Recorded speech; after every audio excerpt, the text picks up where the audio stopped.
The more you work in game dev, the less you play games.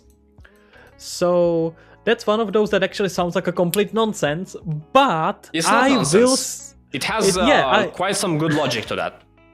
Yeah, and I would say that a lot of people I know that work in game dev do tend to play less and less games as they kind of progress in their career. But I think part of it is just a natural, you move on with your career, you get older, you start your family, you just have less time to play games.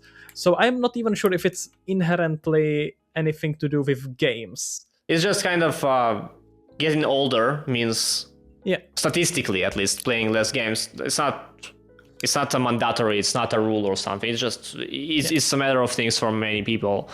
I agree with that, but also one point I think is that when you develop games, developing a game is fun.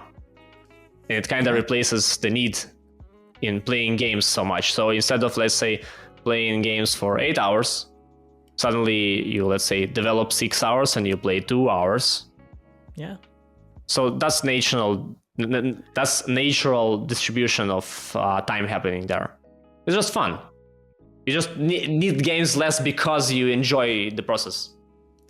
I would actually say that I see a lot of game developers just start hobby projects, start like a small indie game they do, or small 3D models. So that's definitely, to your point, that a lot of developers we all like game developer, right? General, it's very rare to have someone working in game development who doesn't like games and doesn't like the process itself. So it's very common that like they work 8 hours, 6 hours as a programmer, and then they go home and create their own small project for a couple more hours instead of playing. It is really common. So you don't do less with games. You just play them per se less. Yeah, absolutely.